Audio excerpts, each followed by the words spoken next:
¿Me escuchan? Sí, doctor. ¿Se ve la pantalla? Sí, doctor, sí se ven. Perfecto. Entonces vamos a...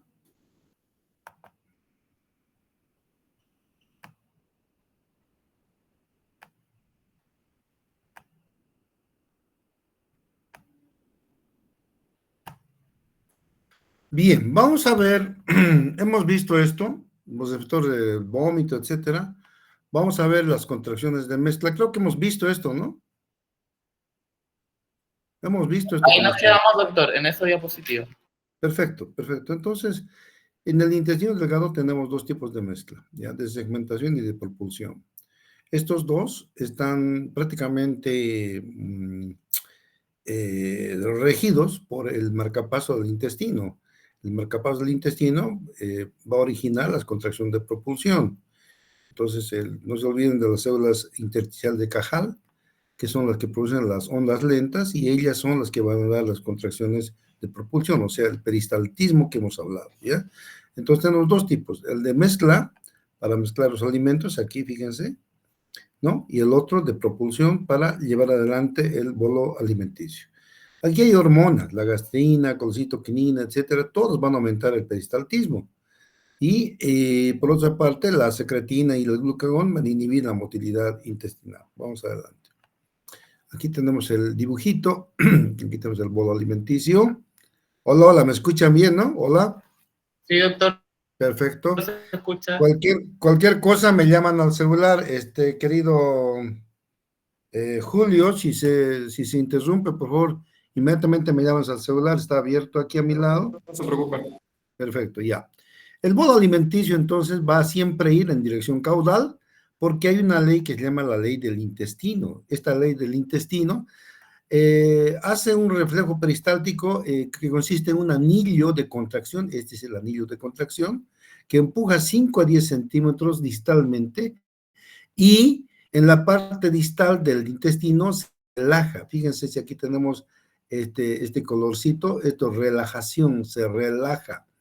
Entonces, al relajarse, el bolo alimentario avanza donde se ha relajado, no está contraído. Por tanto, fíjense, estaba aquí y ahora está aquí. Entonces, eso se llama la ley del intestino. ¿Qué es la ley del intestino? Repito, es el reflejo en el cual el anillo peristáltico empuja 5 a 10 centímetros y hay una relajación receptiva en dirección anal, ¿ya? Esa es la ley del intestino. La acometida peristáltica es una irritación intensa. Esto que van a ver aquí cuando hay una acometida peristáltica, la lesión no es parcial, prácticamente es de una porción del colon, puede ser la ascendente, descendente, pero una gran porción del colon va a provocar un peristaltismo potente, eso se llama acometida peristáltica. Esa acometida peristáltica no solo abarca el colon, sino que también el intestino. De manera que si uno tiene una irritación aquí, puede ingerir un alimento y ese alimento lo elimina en el curso de, dale, 5 minutos o menos. O sea, la acometida va a ser un peristaltismo tal que lo que hemos ingerido hace un momento lo vamos a eliminar, ¿no? ¿Y por qué es eso? Por una irritación, por una infección, ¿no? Que potencia el reflejo del peristaltismo y estas contracciones peristálticas van a recorrer tanto el intestino delgado y el grueso y van a liberar así de todo lo que supuestamente hay algo que está provocando un daño aquí. La acometida peristáltica se da más en infección del intestino, ¿ya? Cuando no hay irritación, no hay por qué acometer peristálticamente, pero esto puede acontecer. Si ustedes han comido algo que esté irritando una gran porción, va a haber una acometida peristáltica y van a ir al baño, inmediatamente coman algo. Y no porque lo que han comido es malo, sino que lo que han comido va a estimular un reflejo ustedes saben, el reflejo gastrocólico, pero ese reflejo se va a convertir en una acometida peristáltica. ¿Por qué?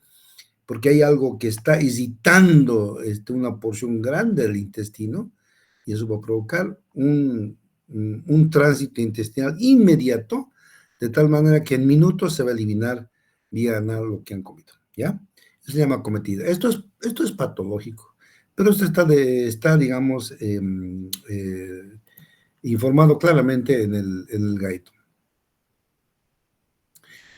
Doctor, disculpe. Sí, dime.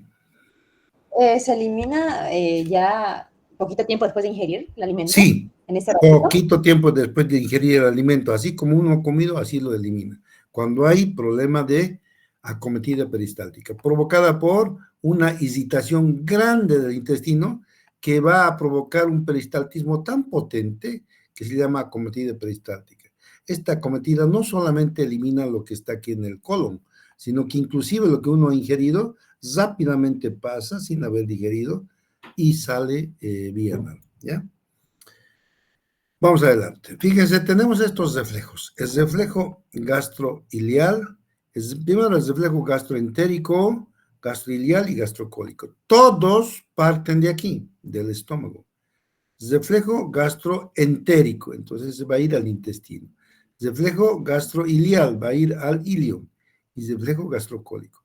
El estómago, entonces, es un lugar de donde parten tres reflejos, no es simultáneo, pero en segundos. Por decir, uno ingiere la comida y eso va a la médula espinal y allá estimula, como un reflejo, la contracción peristáltica del intestino. Fíjense, el intestino empieza a aumentar y ese aumento de peristaltismo se llama reflejo gastroentérico. Ahora, ese reflejo gastroentérico va a llevar el bolo hasta el ilion y ahí se produce el reflejo gastroilial. Se abre el esfínter y entra al colon el contenido ilial. Ahora, ese es el segundo reflejo. Y el tercer reflejo es el gastrocólico. Del estómago, cuando ingiere alimentos, va a la médula espinal y de ahí va a desembocar, va a tener contacto con el recto, porque se ha producido ya el reflejo gastroentérico, gastroilial y gastrocólico, y el bolo ha ido aumentando, no el bolo alimenticio, sino el bolo ha ido empujando el contenido del colon, y fíjense, hay un peristaltismo que empuja hasta el recto. Entonces, aquí se produce el reflejo gastrocólico.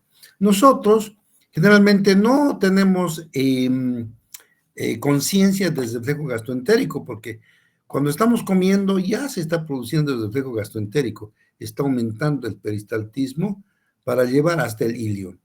El reflejo gastroilial tampoco no somos conscientes, entra el ilion. Pero en tanto vamos comiendo, después del almuerzo, inmediatamente sentimos ya el reflejo gastrocólico. Ya ha habido peristaltismo, ya el contenido ha ido hasta el recto y entonces se produce el reflejo gastrocólico. Este reflejo gastrocólico es un reflejo natural, ¿no?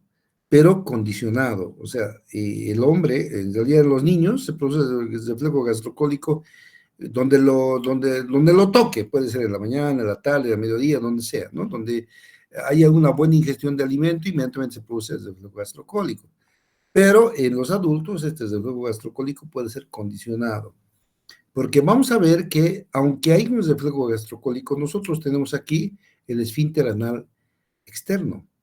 Y cuando nosotros comprimimos el esfínter anal externo, este reflujo gastrocólico va a quedar inhibido. O sea, primero hay una buena contracción, pero nosotros contraemos el esfínter anal externo, entonces va a insistir un momento, insiste, y lo siento mucho, está cerrado, entonces se inhibe. Entonces, de esa forma nosotros podemos condicionar este reflejo gastrocólico a un reflejo matinal, vespertino, nocturno, a la hora que querramos, ¿ya? Un facultativo puede, conociendo la fisiología, puede condicionar este reflejo, no siempre después del almuerzo, ¿no? Eso ya ustedes lo van a analizar tanto en el libro como en vivo, porque esto lo tenemos todos, ¿ya? Aquí el tránsito, fíjense, luminal, quiere decir por el tubo digestivo, dura 36 a 48 horas.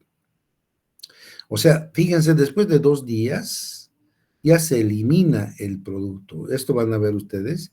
Sin embargo, los anticuerpos, porque a veces hay alergias alimentarias, en 48 horas se elimina el producto que ha provocado una alergia alimentaria, pero va a tardar otras 48 horas más para que los anticuerpos empiecen a desaparecer. Entonces, una alergia alimentaria va a durar entre 5 días aproximadamente de forma natural, ¿ya? Eso van a ver junto con medicina interna. Bien, vamos adelante. Cualquier pregunta, levántame, porque voy a seguir a la otra diapositiva. ¿Qué pregunta tienen? Doctor, ¿y eso no coincide con el ciclo de que se renueva las células del intestino? Había dicho que era en 5 días. Perdón, ¿qué dice? No, eso es otra cosa. Las células del tubo gastrointestinal van a renovarse cada 3 a 5 días. Eso es aparte. Estoy refiriéndome aquí cuando hablamos de el contenido luminal del intestino dura 36 a 48 horas, dura desde el intestino, desde aquí ingerimos algo que nos provoca alergia, y esa alergia, van a ver ustedes en patología, continúa pese a que podemos ingerir antihistamínicos, sigue con la alergia el individuo porque es alimentaria, sale en 48 horas y sigue la alergia porque los anticuerpos todavía siguen circulando. Pero si digamos es un alimento tardón, porque dice 48 horas, no, tarda hasta 72 horas, van a ver, ¿no? Pero después se da unos 2 o 3 días hasta que se eliminen los anticuerpos y cede el problema alérgico, que vamos a ver más adelante cuando veamos el sistema GALT, es los sistemas asociados a la inmunidad en el intestino, en el tracto gastrointestinal, ¿ya? Vamos adelante. Vamos a ver el reflejo de la defecación. El reflejo de la defecación, ¿no? Cuando el producto ha llegado a la pared rectal, entonces va a emitir aferentes. Mejor aquí vamos, fíjense aquí. Y ustedes esto que están viendo aquí, ustedes van a leer. Yo no voy a leer, vamos a ir directamente a la explicación. Fíjense, cuando ha llegado el bolo fecal aquí, ya sea por reflejo gastroiliar o porque ustedes lo han condicionado, ha llegado el bolo fecal al recto. Entonces, fíjense, en el recto se estimulan los sensores de distensión. Entonces, una vez que se estimulan los sensores de distensión, suben por el vago, fíjense, los sensores hasta la médula. En la médula va a conectar con una neurona motora del vago. ¿Para qué? Para que haya contracción. Entonces, va a haber una contracción del músculo liso. Y inmediatamente de la contracción, aquí tenemos el esfínter interno. Este es el esfínter interno, este músculo que viene aquí, el esfínter interno. Y esto que venga más grande es el esfínter externo. El esfínter interno, este que están viendo aquí, es un redondo. Este esfínter está controlado por el sistema autónomo. De manera que cuando hay contracción muscular lisa del recto, se relaja para dejar salir, pero está condicionado a la voluntad, porque el músculo recto, pero el músculo del esfínter anal externo está condicionado a la conciencia. Fíjense, viene de la corteza. Aquí dice frons córtex, de la corteza viene, es voluntario y sale por el pudendo, y si nosotros queremos, va a salir, pero si no queremos, va a quedar ahí. Entonces, si no queremos, aquí va lo que les digo, ¿no? Si nosotros no queremos, podemos condicionar. En algunos más mejor o más rápido, en otros más difícil, porque dependiendo de la sensibilidad, no es igual en todas las personas. Si nosotros, aunque haya distensión rectal mantenida, se produce el reflejo inhibidor anosigmoideo. En el reflejo inhibidor anosigmoideo cesa la propulsión del contenido, o sea, el esfínter esofágico inferior recupera su tono, y una vez que recupera su tono, se contrae el esfínter interno. Ustedes saben que el esfínter interno se relaja toda vez que hay empuje de aquí, pero cuando uno lo cierra con el esfínter externo, va a provocar el reflejo inhibidor anosigmoideo. En ese caso, deja de haber contracción de la pared, el esfínter interno se contrae y empieza a compactarse, empieza a haber una adaptación de la pared. La pared tiene sensores de distensión, o sea, cada vez que se distiende se contrae, pero si lo mantenemos mucho tiempo, empieza a adaptarse y una vez que nosotros tenemos mantenido la distensión rectal conscientemente, vamos a desaparecer el deseo fecal y se va a producir la encopresis. ¿Qué quiere decir? Va aumentando la cantidad del bolo y se convierte en ¿qué? En un volumen mayor que se llama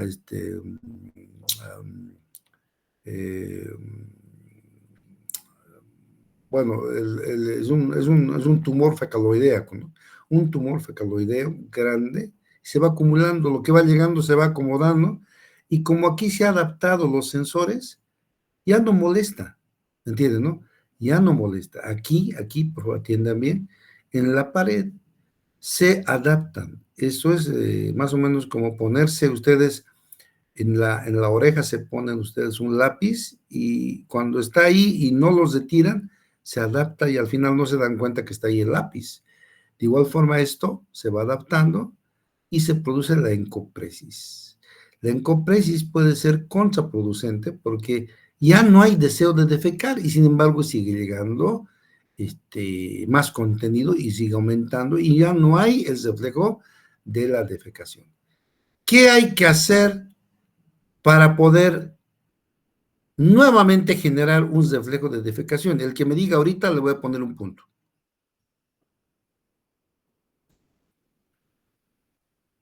Espero 1. ¿Estimular 2. los receptores? ¿Cómo? Con laxante. ¿Cómo actúa el laxante? Ya. Se han perdido el punto. Siempre me alegra por eso, mi querido, estimado Sebas, tú siempre estás colaborando, estás siempre, siempre participando, me alegra mucho. Pero escúchame, atiendan, por favor. Les voy a hacer este dibujito para que nunca se olviden, ¿ya? Fíjense, esto, cuando uno mantenemos una distensión rectal consciente, porque aquí esto lo mantenemos cerrado, el esfínter anal externo está cerrado, entonces desaparece el deseo fecal. ¿Por qué? Porque se activa el reflejo inhibidor anosigmoneo. Entonces, al reflejarse, ¿qué es que se activa el reflejo inhibidor? Se conecta, se conecta con la pared y la pared tiene sensores de distensión, pero lo siento mucho, como está bien conectado, se adaptó la pared al contenido. Entonces, si está ahí el contenido fecaloideo en contacto con la pared, ya no hay estímulo, porque el estímulo viene aquí. Cuando hay un aumento de volumen, entonces estimula.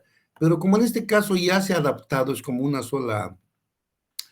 solo componente, entonces ya no hay más. Aquí sigue llegando el contenido fecaloideo y llama la constipación, ¿no? Entonces, ¿qué hay que hacer? Alguien me ha dicho, le ponemos un enema, por ejemplo, ¿no? Entonces le metemos un enema. ¿Cuál es el objetivo? El enema entra y el enema generalmente es glicerina, ¿ya? Glicerina con agua, tiene otros componentes más, de aceites y demás. La glicerina tiene la propiedad de introducirse y va a entrar y va a separar la pared del bolo fecaloideo. Va a separar, aquí también va a separar la pared. ¿Por qué? Porque disgrega el bolo. Empieza a disgregar, tiene la propiedad de disgregar, entonces separa la pared. Cuando separa la pared, un cachito voy a borrar porque está muy... Cuando separa la pared, ¿qué pasa cuando separa la pared?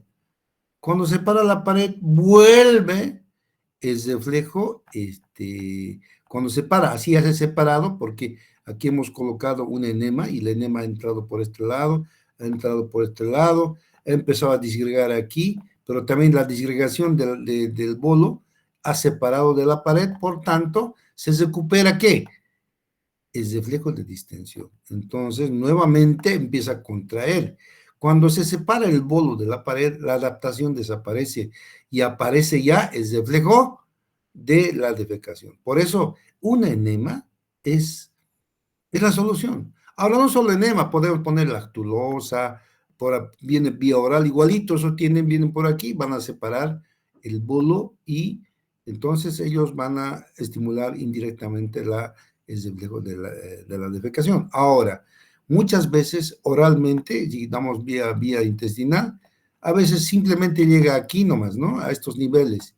Y es tan grande el bolo que no penetra más. Por eso es mejor penetrar vía rectal. Aquí un enema es mucho mejor. El enema va a ir al problema directo y sí o sí va a salir esto. ¿Alguna pregunta hasta aquí?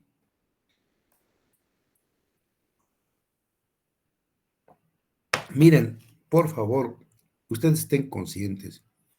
Cuando hay adaptación, se adaptan el reflejo de distensión. Pero viene la contracción, o sea, viene aquí la contracción, porque está obstruyendo, ¿me entienden, no? Viene aquí la contracción intestinal, pero aquí está adaptado, es como si fuera un cuerpo sólido aquí. Entonces viene la contracción y la contracción insiste. Entonces, ¿qué pasa? Esta contracción va a provocar dolor, no en los adultos, en los niños y en los ancianos. Entonces, esta contracción, conforme se hace más fuerte, va a provocar dolor, un cólico. Y, sin embargo, aquí está bien adaptado, como si fuera un solo cuerpo. Entonces, en ese momento, ustedes dan enema rectal. ¿Y el enema rectal qué pasa? El enema rectal soluciona todo. Aquí nosotros podemos dar antiespasmódicos, podemos dar todos los antiespasmódicos. Vamos a calmar un momentito, pero va a volver. Pero cuando nos damos cuenta que el aumento del peristaltismo y no ha hecho heces, no ha hecho caca el individuo por mucho tiempo, hay que poner enema. Entonces el enema nos soluciona. Sale esto afuera y chao dolor. Es increíble. Por eso ustedes, toda vez que no ha hecho un individuo por varios días, hay que poner enema evacuante. No lactulosa, no magnesio, no nada. Enema. Y eso soluciona la gran mayoría de cólicos, especialmente a los niños. ¿Ya? ¿Alguna pregunta? ¿Alguna pregunta? Bueno, vamos a pasar al próximo diapositivo. Entonces, eso que quede bien claro. Ahora, una cosa que yo quiero con ustedes compartir, siempre quiero compartir algo que yo como médico lo he vivido y también como estudiante de fisiología. Siempre he querido saber para qué he estudiado y toda la vida estos docentes nunca me han explicado cómo se aplica la fisiología a la vida, a la medicina. Y uno aprueba fisiología y no sabe dónde se ha parado. Entonces, viene esto, fíjense. No, antes de esto, fíjense, fíjense, estito. ¿Qué es esto? Este es el tubo digestivo, fíjense, ¿no? Aquí tenemos la mucosa y la luz bien visible y no hay ningún edema aquí, ¿ya? Pero fíjense esto que está es mucosa colónica edematizada. Está formando un cuerpo ahí. Fíjense el tamaño. El edema que tiene la mucosa es grande. Y ese edema puede ser provocado por bacterias, por virus, por parásitos. Cuando provocan ese edema, entonces, ¿qué va a provocar? Eso es lo que fisiológicamente ustedes tienen que darse cuenta. Cuando hace un fenómeno de cuerpo aquí esto, parece que fuera un cuerpo fecaloideo. Entonces, ¿qué va a hacer? Va a estimular, ¿qué? La contracción, ¿no? Estimula la contracción. Estimula la contracción. Entonces, va a haber contracción del músculo liso y va a empujar el contenido. ¿Pero qué contenido tiene? Al principio puede haber un contenido aquí fecaloideo. Se elimina, pero sigue edematizado la mucosa y sigue la contracción porque la mucosa edematizada simula un cuerpo que produce una contracción del músculo liso. Entonces, el músculo liso contrae, y lo único que va a salir por aquí, ¿qué va a ser? Moco, porque aquí se secreta moco, y sangre. Porque tanto contraer lo que va a hacer es lesionar los vasos y va a provocar sangrado, ¿no? Y eso se llama Hemorroides. tenesmo. Fíjense, aquí les he traído esto que es sencillo de entender. ¿Qué es el tenesmo? Es la sensación persistente e incómoda de necesitar evacuar. Es como si uno tiene algo que tiene que ir al baño, pero no hay nada. O sea, aquí no hay heces, no hay nada. Simplemente es la propia mucosa que está estimulando eliminar algo, pero al contraer, porque aquí ustedes no se olviden que el músculo liso tiene potencia, contrae. ¿Y qué va a provocar? Sangrado. Lo único que hace ese paciente es moco y sangre. Y al momento de ir al baño, va a estimular el pujo.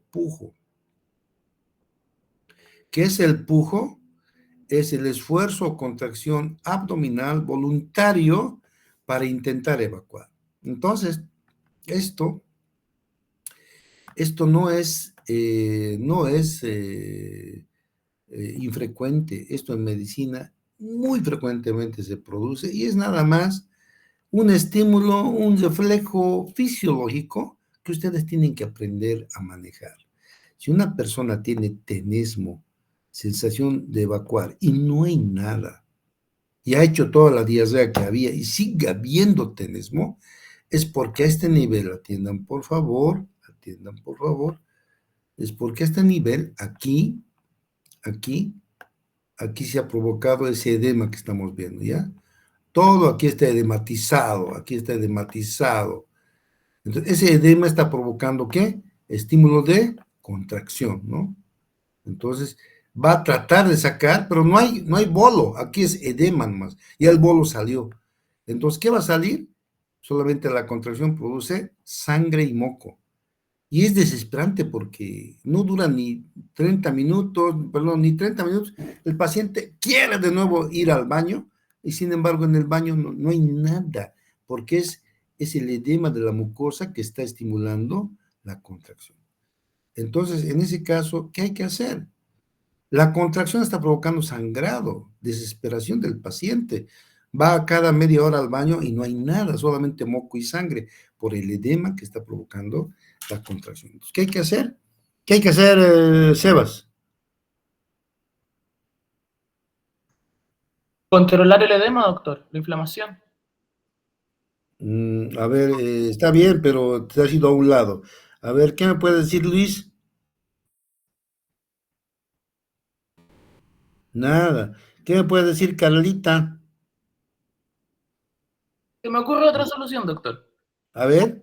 ¿Podríamos darle, por ejemplo, loperamida o algún fármaco que detenga? No. La loperamida es un inhibidor y es antidiarreico por excelencia. Aquí hay edema. Lo que está provocando el pujo especialmente es la contracción. El tenesmo produce el edema, pero el pujo es la contracción. Está estimulando a la contracción. Entonces, hay que eliminar la contracción del músculo liso. ¿Y qué tenemos para eliminarla? Porque la contracción está provocando que esto sangre, está sangrando aquí, está haciendo moco con sangre. Entonces hay que inhibir la contracción. Para eso tenemos la iosina butilbromuro, que ustedes van a aprender en farmaco. Va a ir a los canales de calcio, la contracción del músculo liso se inhibe, ya no hay contracción, por tanto, esto deja de inflamarse. Y por otra parte, esto que están viendo, por favor atiendan bien, esto que están viendo, esto es provocado ¿por qué? Esto es provocado por un germen. Y como no sabemos qué germen está provocando esta inflamación, lo que hay que hacer es darle un antibiótico de amplio espectro, inmediato. Yo usaba antes la tetraciclina, ¿no? La tetraciclina te mata todo lo que haya habido y por haber. Entonces, el germen, si no es un parásito, va a morir y nosotros con el antiespasmódico inhibimos la contracción y le damos un antiinflamatorio también, pero más que todo, un antiespasmódico endovenoso. Hay que darle, ¿no? Porque hasta que llegue ahí la señora sigue o el paciente sigue yendo al baño y sangrando. Va a tener prolapso. ¿Saben lo que es el prolapso? El ¿Qué es prolapso el prolapso? cuando el colon puede salir, ¿no, doctor? se sale la mucosa del recto. Eso es prolapso y eso es peligroso, eso es cirugía ya. Por tanto, antes que tenga prolapso hay que inyectarle un antiespasmódico potente. Aquí nosotros tenemos el Viadil, tenemos el espasmodioxadol, tenemos la buscapina, colocamos en vena. Entonces, con eso dejamos o sea, inhibimos la contracción y ya está tranquilito.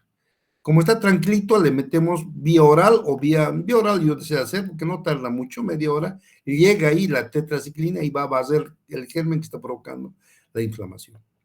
Entonces, el antiespasmódico va a tranquilizarlo, el antibiótico va a eliminar el germen y le damos un antiinflamatorio más.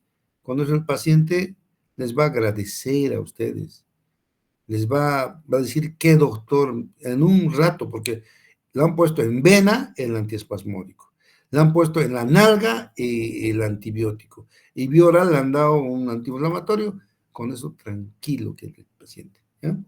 Y luego se hace un examen ya con calma, pero hay que hacer tratamiento, ya ustedes van a aprender cuando ya sepan, pero por lo menos están entendiendo cuál es la funcionalidad, ¿no? ¿Por qué se despierta? Y hemos dicho que la distensión provoca siempre contracción. La excitación de la mucosa, contracción. Y aquí hay los dos. Tanto tenemos aumento de volumen y también excitación, porque aquí hay mediadores inflamatorios que van a estimular la contracción y eso es lo que provoca una colitis brutal. Miren, yo he tratado cuando era joven, cuando he visto, y sé cómo sufren los pacientes, ¿ya? Es terrible esto, y se puede solucionar sencillo, con 2 ampollitas, una tabletita, listo, el paciente queda más sano que mi abuelo, ¿ya? Si han entendido, vamos adelante. Ya, entonces hemos visto, vamos a ver funciones secretorias del intestino delgado. Cualquier duda, por favor, levanten la mano. Perdón, en su mano, vamos a ver ya, aquí. Fíjense, el moco tenemos a lo largo del tubo tracto intestinal. Entonces, el moco que nos protege tiene que, es adherente, se fija los alimentos, cubre toda la pared porque no permite el contacto con lo que ingerimos. Las partículas se deslizan gracias al moco, ¿no? Por aquí se deslizan a lo largo del intestino, ¿no? Crea masas fecales que uno lo elimina normalmente, es resistente a la digestión, porque vamos a ver por qué puede ser, no lo pueden digerir así nomás el moco intestinal, y tiene anfóteros, tiene sustancias anfóteras que amortiguan tantos ácidos y álcalis. Cualquier duda me levantan la voz, porque ahora la mano no lo veo, ¿ya? Entonces vamos a comenzar con las glándulas salivales. Tenemos 6 glándulas, ustedes ya han visto en la anatomía, las parótidas, las sublinguales y las submandibulares, ¿ya? Entonces tenemos ahí las glándulas salivales y secretan un líquido, ustedes saben, líquido, ¿no? Dependiendo de lo que se quiere eliminar. Si ustedes están llenos de sal, el líquido va a eliminar sodio. Si están llenos de potasio, el líquido va a eliminar potasio. Pero si les falta sodio, va a absorber sodio. Si les falta potasio, va a absorber potasio. Y además ese líquido de la saliva, el líquido que secreta la glándula, ¿qué tiene? Tiene iones tiocianato. Estas son iones que van a eliminar a los gérmenes y enzimas, como la lisozima, que van a deshacer a los gérmenes que estamos ingiriendo en la alimentación. Tiene anticuerpos, la inmunoglobulina A, que va a destruir muchas bacterias, y secretan cobalofilinas, que son proteínas que van a ir a intervenir en la absorción de la vitamina B12, ¿ya? Entonces, la secreción basal de la saliva es 0,5 ml por cada minuto. Todo el tiempo estamos eliminando saliva, y esa saliva es bendita, gracias a Dios, arrastra los gérmenes, ¿hasta dónde? Hasta el estómago, donde vamos a ver que la secreción es tan ácida que lo va sí o sí eliminar cualquier germen. No hay parásito, no hay bacteria, no hay un germen ahí que tenga la capacidad de aguantar excepto el helicobacter que de pasadita vamos a ver que puede aguantar la acidez estomacal. Nadie aguanta, mueren todos. ¿Alguna pregunta? Levantan la mano, ¿ya? Levantan la voz, perdón. Las glándulas salivales se van a regular por el parasimpático. Fíjense, aquí tenemos en el tronco encefálico, ¿no? Núcleos salivales superior e inferior. Estos son núcleos salivales superior e inferior. Que ahí está conectando, ¿no es cierto?, la inervación para la secreción de las glándulas que están en la boca principalmente, ¿no es cierto? Entonces, ¿qué van a estimular en la lengua? La salivación. El gusto, cualquier cosa que sea sabroso va a estimular saliva. Va a salir 8 a 20 veces más que la basal, ¿ya? El tacto, si nosotros conectamos aquí a la lengua algún objeto, sí o sí va a provocar salivación. Entonces también el olor, por el olor, vía neural, va a estimular desde el tronco la salivación. Y los reflejos en el estómago también van a provocar la salivación. Entonces, esto de la salivación, de alguna forma estos nervios están en contacto con la corteza cerebral. Hemos visto nosotros en dibujitos animados o en dibujos que son chistosos, que un hombre cuando ve una mujer hermosa le agua la boca. Y es un chiste dibujadito, pero en verdad tiene contacto la corteza. Cuando nosotros tenemos algo que deseamos, entonces se hace agua la boca. Tanto la mujer o el hombre empieza a salivar. Eso es un reflejo, ¿ya? Entonces, cuando hay náuseas y vómitos, también tenemos secreción salival porque ese reflejo existe. ¿Alguna pregunta hasta aquí? Vamos a pasar a la siguiente diapositiva. Ya, sigamos adelante. Vamos a ver la secreción esofágica. El esófago tiene las glándulas mucosas simples, secretan moco para la deglución, aquí simples. Casi no tienen aquí iones, pero en la unión gastroesofágica, o sea, aquí, que el esfínter esofágico inferior ya tenemos la mucosa, ahí tenemos el moco, tiene bicarbonato y mucina, hay diferencia. Aquí solo es moco, pero en cambio aquí tiene bicarbonato y mucina. ¿Por qué? Porque no falta el camba que se le echa una mamadera, se alcoholiza un fin de semana y hay regurgitación de jugo gástrico, ¿no es cierto? Y eso puede quemar el esófago. Pero gracias a que en el extremo gástrico tenemos, su moquito tiene bicarbonato y mucina, entonces va a neutralizar, de esa forma sentimos un ardorcito, pero no nos hace daño, ¿ya? Sigamos adelante. El estómago ya hemos visto que es ricamente un órgano realmente admirable. Hemos visto que tiene 3 capas de músculo. Esto es por dentro, fíjense.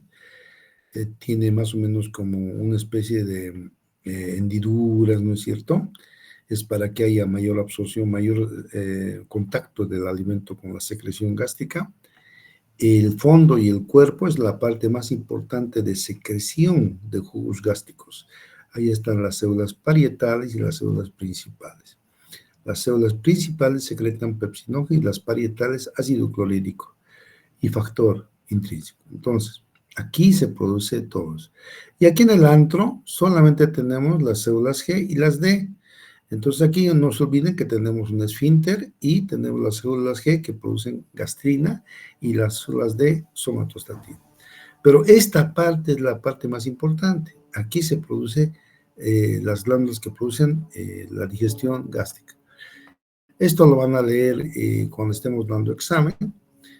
Aquí vamos a simplemente, vamos a ver esto, ¿ya? Aquí están las glándulas oxínticas y gástricas. Todo lo que es amarillo es siempre las glándulas oxínticas. Ahora, supongamos que ustedes han comido a las 11 de la noche, ¿ya? A las 11 de la noche. ¿De qué lado duermen? ¿Del lado derecho o del lado izquierdo? El que sepa, levante la voz. ¿De qué lado duermen? si han comido su cena muy frecuente. A nosotros nos hacen cena el día del maestro, nos hacen cenar a las 10:30, y hasta llegar a la casa son 11:30, ¿no? Entonces, ¿a cuál lado debemos dormir? Porque ya el sueño viene. ¿Derecha? No me pregunten jamás, ¿lado izquierdo o lado derecho? Izquierdo, según yo. ¿Quién es yo? Sofía Torrico. ¿Quién es yo? ¿Sofía? Sí, doctor. ¿Sofía? Sofía Torrico. Ya. Entonces dice izquierdo, ¿no? Sí, izquierdo. Ya. Sofía tiene razón, porque nosotros cuando dormimos del lado izquierdo, el estómago tiene una configuración, fíjense, si nosotros hacemos aquí el abdomen, al dormir al lado izquierdo, el estómago, toda esta parte descansa en la parte baja. Entonces los jugos gástricos van a digerir bien. Pero si se pone al lado derecho, es la parte cóncava. Aquí no hay. Entonces hay una indigestión. El cuerpo pide digerir mejor, por tanto siempre hay que darles opción, dormir del lado izquierdo. ¿Ya? ¿Está entendido? Bueno. Ahora, esta parte es importante, por favor, fíjense, atiendan. Las glándulas oxínticas, que son las que tienen esas células diferentes que van a producir productos, están hechos con tal inteligencia que, fíjense, las de más adentro de las glándulas son las células principales. Las células principales van a producir, ¿qué? Pepsinógeno. ¿Qué es el pepsinógeno? El pepsinógeno es la pepsina inactiva. ¿Y para qué sirve la pepsina? Para digerir las proteínas. Entonces, el pepsinógeno es una enzima que está inactiva. Se activa cuando se une al ácido clorhídrico y se convierte en pepsina. Entonces, aquí en el fondo de la glándula se secreta pepsinógeno. Es una enzima inactiva. Sale la enzima inactiva y fíjense aquí, ¿no? El pepsinógeno se une con el ácido clorhídrico y se vuelve pepsina. Aquí ya disgrega proteínas, digiere, deshace, destruye toda proteína a su paso. Esto es proteína, esto es proteína, todo esto es proteína. Lo podría decir pedazos, pero miren cómo está hecho de sabiamente. Aquí está como pepsinógeno, sale el pepsinógeno, viene por aquí y también ellos secretan, ¿qué? Ácido clorhídrico. Entonces, se une con el ácido y se activa aquí. Cuando se activa, directamente ya le está esperando las células mucosas. Las células mucosas tienen moco especializado en aguantar todos los embates de la pepsina, del ácido clorhídrico. Entonces sale y estas células mucosas están cubiertas por moco y no les hace nada ya la pepsina. Y aquí está el alimento, deshace todo lo que hemos comido. Y estas células están ahí bien protegidas por el moco, como vamos a ver. Cualquier pregunta, levanta la mano. Vamos a ir un momentito al moco, ya para no pelar. Fíjense, el moco gástrico es una agrandación de la pared gástrica. La pared gástrica tiene serosa, que aquí lo han puesto muy grueso. La serosa es bien delgadita. La muscular es grande, es gruesa esta parte, luego viene la mucosa y el moco gástrico. El moco gástrico ocupa un espacio igual o más grande que las mismas células mucosas. ¿Por qué? Porque el moco gástrico, fíjense que es el capilar, esta es la mucosa gástrica, aquí están las células mucosas, producen un moco, todo esto es el moco, desde aquí voy a hacerlo con mi plumita, fíjense, todo esto es el moco, ¿ya? El moco tiene una capa externa y una capa interna. La capa externa es la que está en contacto con los alimentos, aquí están las carnes, los panes, todo lo que ustedes comen. Pero la capa interna está en contacto más con las células mucosas que la han secretado. ¿Y por qué? El moco gástrico, La parte superior, fíjense, el que está en contacto con los alimentos, tiene un pH ácido, pH de 2 más o menos, ¿no? En cambio, en la capa interna del moco gástrico tiene un pH cercano a 7, 7.1, 7.2, 7. Entonces, 7 es neutro y la célula está vivita y coleando, no pasa nada, no le quema nada y secreta moco. ¿Por qué es pH cercano a 7? Porque tiene bicarbonato. Las células gástricas secretan bicarbonato y moco. Entonces el moco es espeso, la capa interna, esta partecita que están viendo aquí, esta parte, todo esto es bien espeso, un moco que es espeso. En cambio, la capa externa tiene un moco filante, un moco delgadito, un moco, toda esta parte es un moco que no tiene mucho, no es espeso ni mucho menos. Entonces, aquí se une con los alimentos y como tiene un pH ácido, la pepsina está actuando a las mil maravillas, porque el pepsinógeno se activa en un medio ácido. Pero aquí, pH de 7 no entra directamente. Aquí el ácido clorhídrico, ahí quedó. La pepsina, ahí quedó también. La pepsina, ahí quedó, ¿no? En el externo. En el interno no entra. Entonces, las células están a salvo, ¿ya? Cualquier duda, levantan la mano. Ahora, el moco contiene, ¿qué? Factores trefoil, que también otros le dicen factores trébol, factores trefoil. Los factores trefoil son péptidos secretados en las células caliciformes del estómago, ¿ya? ¿Y para qué sirven los factores trefoil? Desempeñan un papel importantísimo en la separación de la mucosa y en la formación del moco y la degeneración epitelial.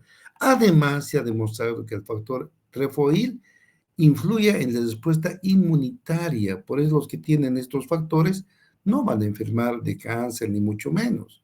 Entonces, estos factores son importantísimos que una persona en forma natural lo tenga, ¿ya? Entonces, fíjense, aquí tenemos una lesión de la mucosa gástrica. Aquí se ha lesionado, hasta ha sangrado de alguna forma, y la mucosa se va a degenerar. Fíjense, aquí está íntegra la mucosa, se ha normalizado la mucosa, virtud, claro, a su capacidad, ¿no es cierto? Pero estimulada por los factores trefoil. Aquí tenemos factores trefoil 1, 2 y 3. El único órgano que tiene 3 factores trefoil es el estómago. Los factores trefoil son una familia grande y tiene todo el sistema tracto intestinal, tiene el esófago, estómago, intestino grueso, tiene factores trefoil, pero no tienen los 3, tienen el 1 o el 3, el 1, 2, 3 exclusivo del estómago, ¿ya? Entonces, los factores trefoil son importantísimos en la separación, en la defensa de la mucosa gástrica. Después tenemos, el moco tiene prostaglandinas, ¿ya? Las prostaglandinas, ¿qué van a hacer? Ahorita yo le diría a Sebas que nos explique, pero no estoy en la clase. La prostaglandina tenemos de 2 tipos, ustedes van a aprender esto más en farmaco, pero aquí van a comenzar. Tenemos varios tipos de prostaglandina, ¿no? Es una familia grande, pero la formación de la prostaglandina viene de aquí, por favor, atiendan, de aquí. Cuando el estómago, aquí voy a dibujar un estomaguito, a ver, ¿dónde dibujo? Aquí. Ojalá que no me falle mi. Este es un estomaguito. Ya. Entonces, aquí está la mucosa, ¿ya? Cuando ha cumplido su ciclo, la célula gástrica se esfacela, deja de cumplir. ¿En cuánto tiempo deja de se esfacela y cambia la mucosa gástrica? ¿En cuánto tiempo? De 3 a 5 días, doctor. 5 días, por favor.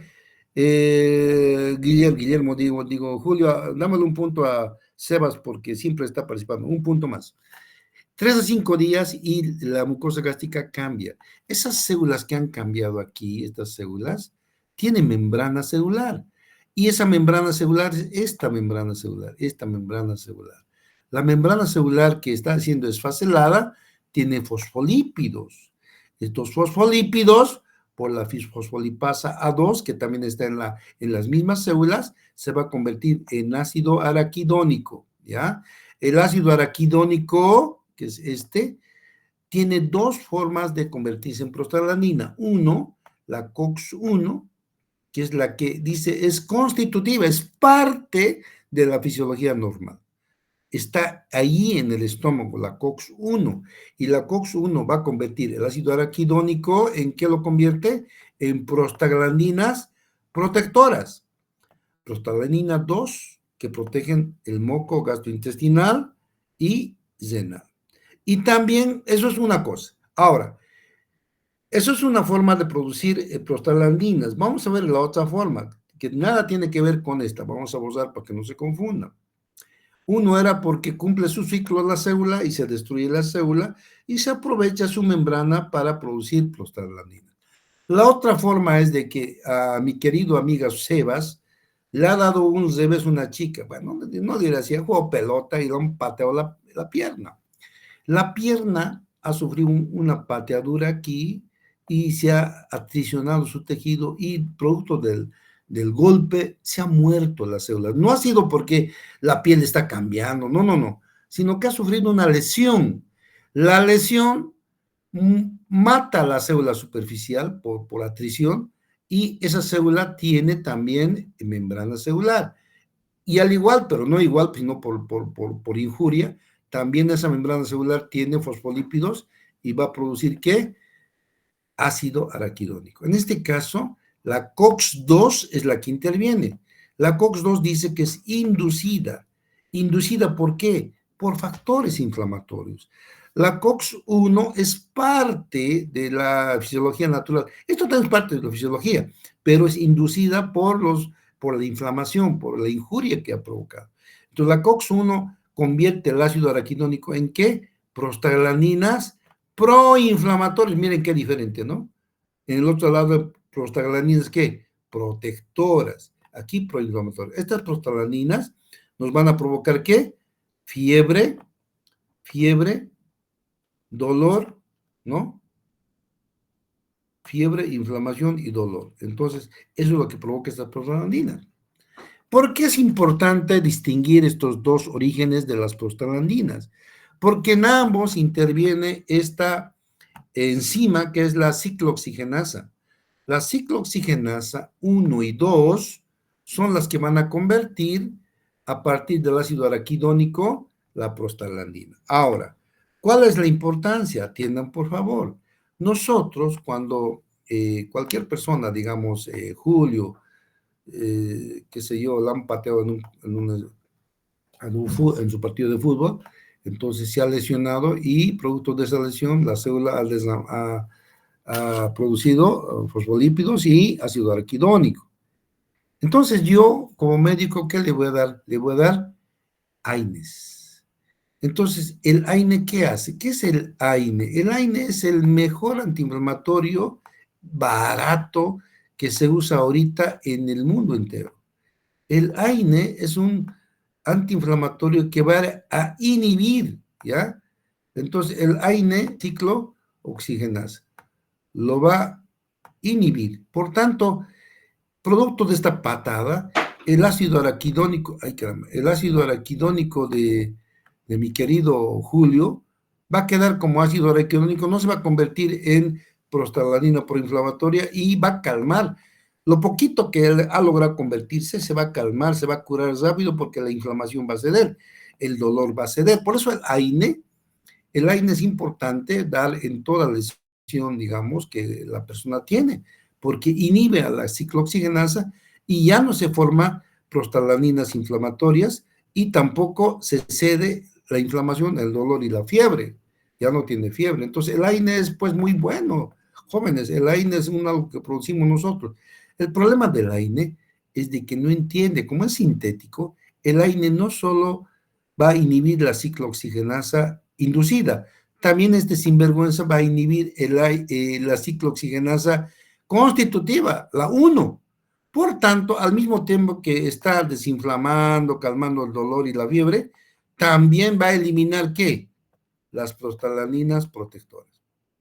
Entonces nosotros, por querer curar la pierna de Julio o de cualquiera de mis alumnos, vamos a provocar que no tenga estas prostaglandinas. Por tanto, si no hay prostaglandinas protectoras, la prostaglandina estimula la formación de bicarbonato. Volvamos atrás.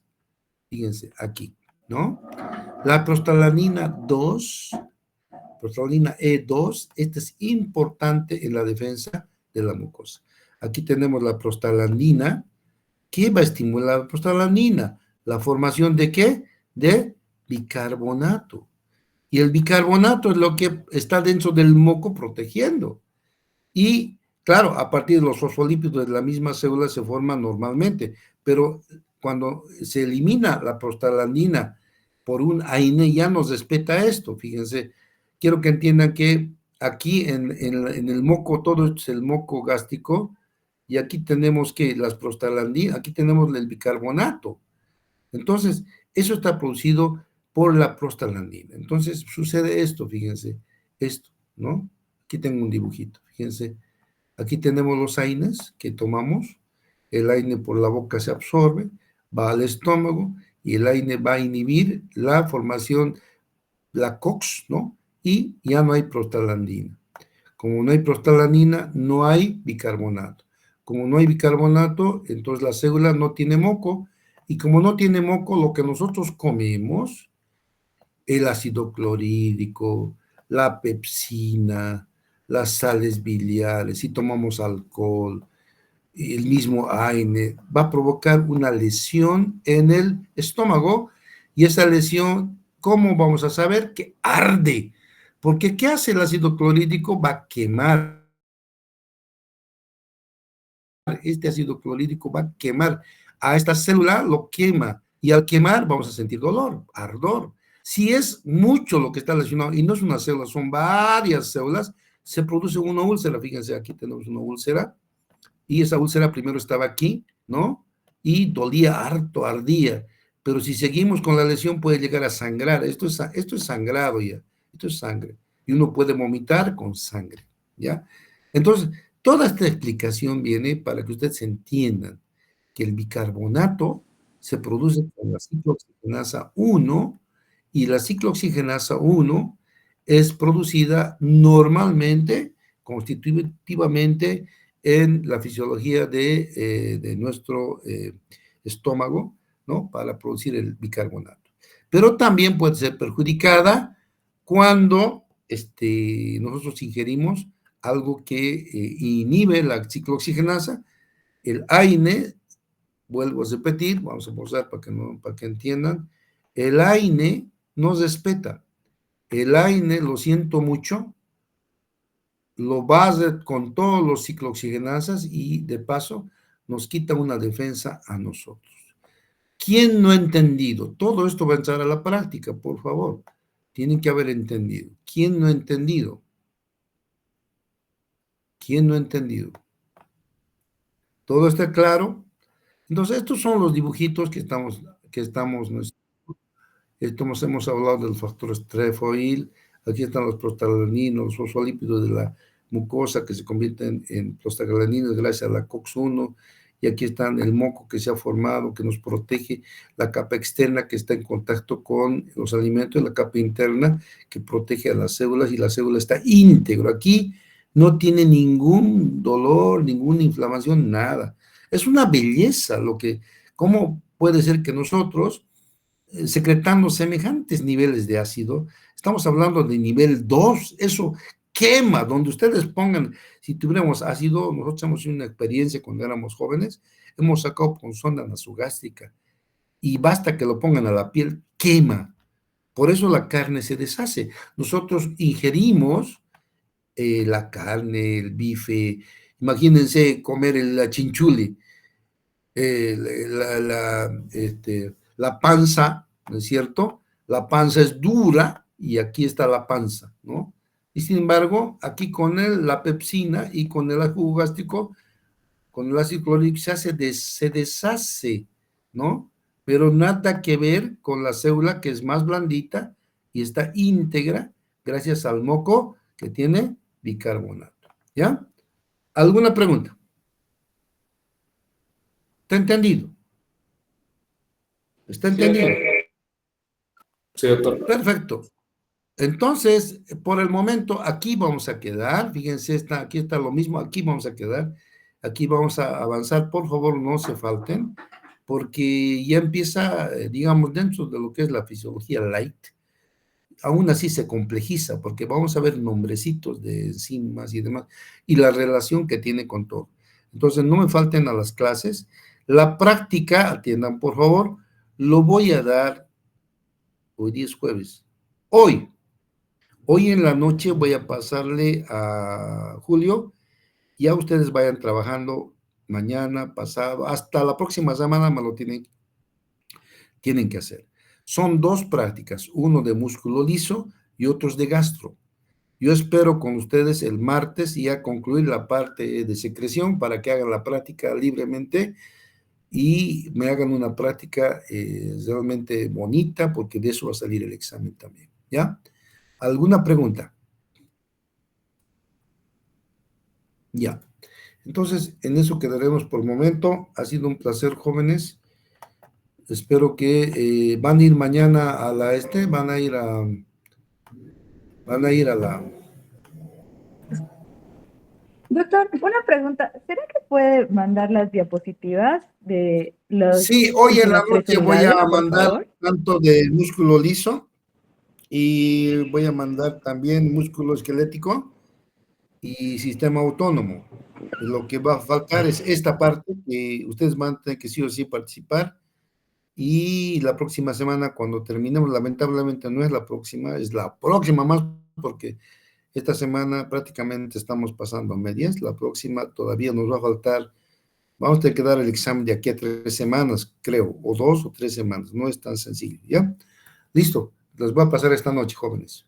Nos vemos entonces. ¿Alguna pregunta más antes de irnos?